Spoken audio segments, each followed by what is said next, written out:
Hey, my name is and this is a short review of Taylor Swift's 2024 album, The Tortured Poets Department.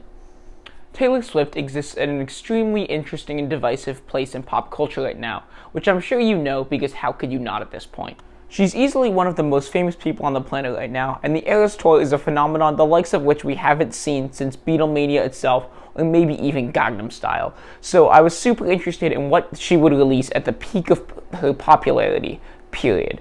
How would she use her insane influence and voice to create change in the pop field? Now, don't get me wrong, I'm not a Taylor Swift hater. Taylor has made a lot of good music. Folklore, Evermore, Red, and 1989 are all albums I have heard and genuinely really like. Her most recent album before this, though, Midnights, was fine, I guess. I liked it, but it was one of the more boring albums I heard in 2022, and it really felt like it leaned into being inoffensive more than anything, giving us a relatively flat sound in favor of being as accessible as possible. With this new release, I was kind of just hoping for something creative or interesting. I know Taylor is capable of that. Now, did we get that here with the Tortured Poets Department?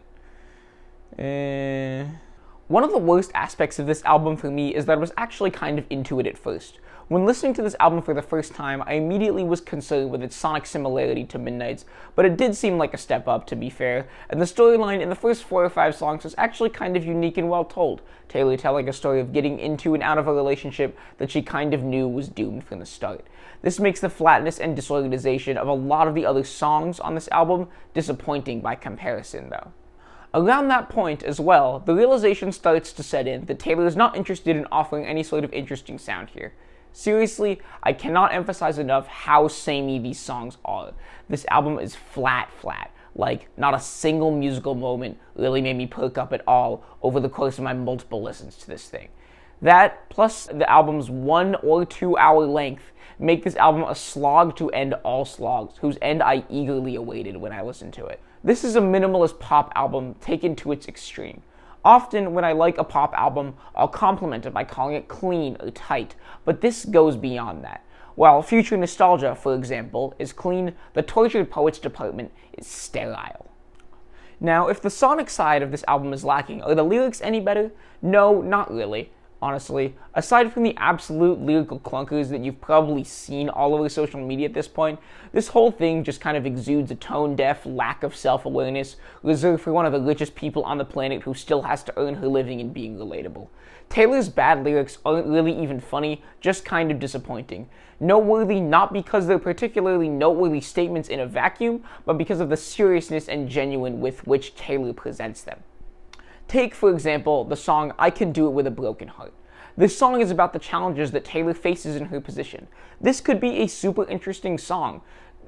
Taylor, being one of the most famous people on the planet, almost assuredly comes with a unique slew of insurmountable problems. Like, she can't even really go out in public unsupervised. That's pretty interesting. What does she have to say about that? What does she talk about here, though? Hiding the fact that she is sad, something that literally everybody has experience with. Hell, working through sadness is probably more of a problem for someone who has to work like a paycheck-to-paycheck customer service job or something anyways.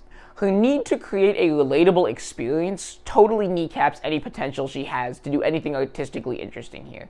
It's an incredibly obnoxious song, and there are many like it here. Songs where Taylor romanticizes behavior that's somewhere between boring and pathetic. I'm not saying that relatable songs can't be good or can't be, artistically valuable. They very much can, but what Taylor is doing here shows that she clearly does not relate to the average person anymore, and the fact that she's trying is really doing some damage to her songwriting, I feel. There are a 1 and 2 hour version of this album. To me, it doesn't matter which one I'm rating. The songs on the second hour are slightly better than the ones in the first, but asking me to listen to another hour of slop counteracts any potential improvement this could bring. Seriously, even the first few songs had lost their luster for me after 2 hours of enduring this lifeless production. This is an incredibly frustrating album that doesn't feel like it justifies its existence from any artistic standpoint. I know Taylor can do much better than this, and I really want to see her do it. It's terrible. Have you checked this album out? What did you think? And will Taylor Swift ever act normal again? Let me know in the comments, and as always, a reminder that Taylor Swift is cooler than me.